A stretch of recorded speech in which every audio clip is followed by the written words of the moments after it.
And I will present on behalf of the blue team.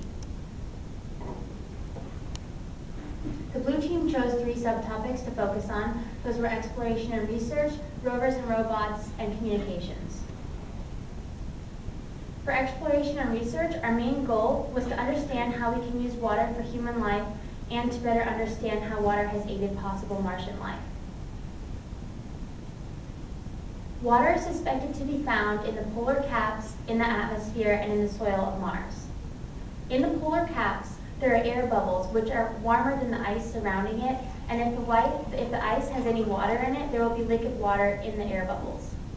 Also, under the caps, there could be water.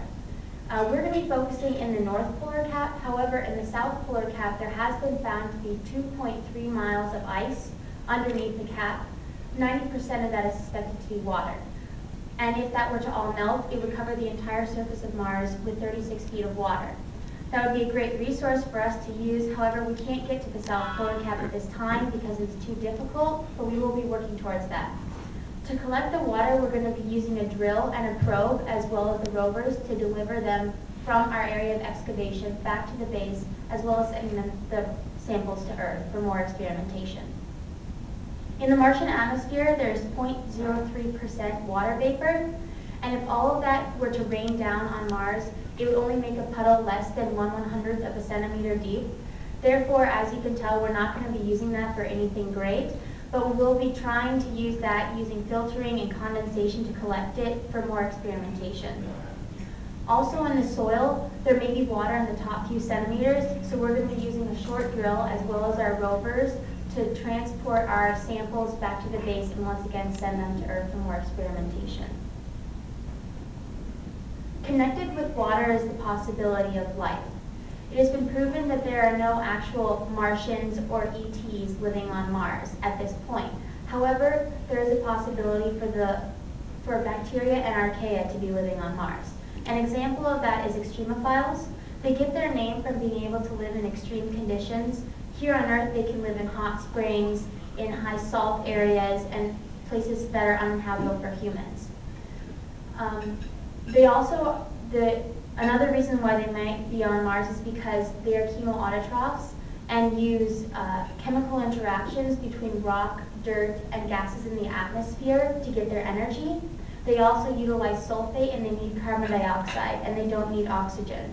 Both carbon dioxide and sulfate are present on Mars, so there's another possibility for them to be there.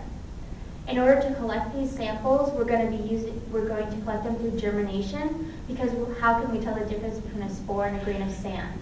So we're going to be using germination with water to hopefully be able to tell if we found bacteria or not.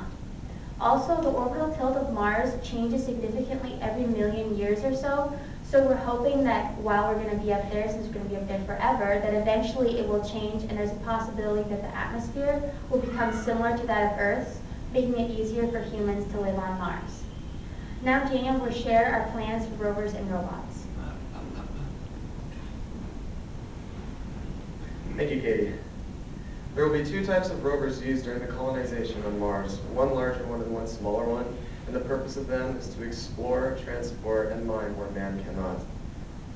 Not only will they provide transportation for the drills needed for the drill machines, but they will also be able to carry the core samples from the research site back to the home base located on Mars. Now, there are actually several structural differences between the rovers used today on Mars and the ones that we plan to use. First of all, treads will be used instead of wheels to provide better traction on the surface of Mars. They will also be a lot more powerful because of the larger engine and battery, as well as a stronger structure overall.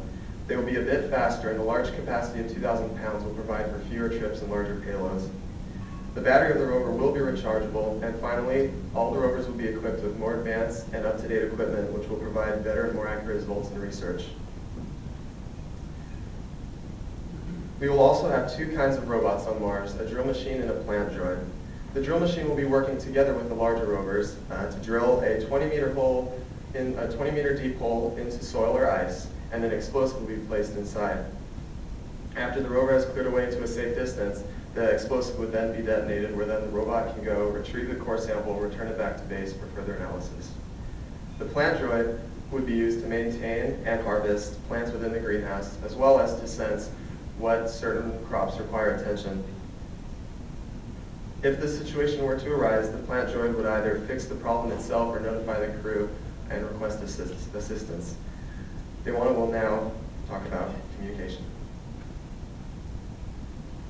Thank you, Daniel. Now, the two communication problems that we're going to have to face are planetary and interplanetary. For planetary communication, we plan to use a satellite. This satellite will be geostationary. To be geostationary means to be fixed on a point on a planet while still being in orbit.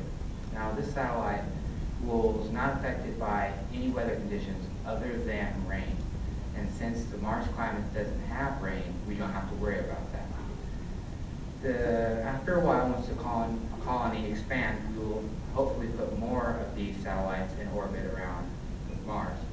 And after a while, if we do the whole planet, we will have a planet-wide interplanetary communication system. Our other option is fiber optics. Fiber optics are by far the fastest and most durable option we have available to us. Unlike our other options that will only last 2 or 3 years and then need to be replaced, fiber optics will be able to last 50 to 60 years. For interplanetary communication, we will use 2 satellites who will also be in geostationary orbit. These satellites will use interplanetary laser links to communicate with another satellite around an Earth's orbit. The only setback about interplanetary laser links is that it can be interrupted by planets and meteorites. The only way to fix this would be to place satellites in between here and Earth and Mars. And that's kind of unreal because of the fact that we would have to use so much and the cost would go way up, skyrocket. Why we use this? Those interplanetary laser links will be 10 times faster than any kind of communication we have currently. This concludes the Blue Team's presentation. Thank you for your time.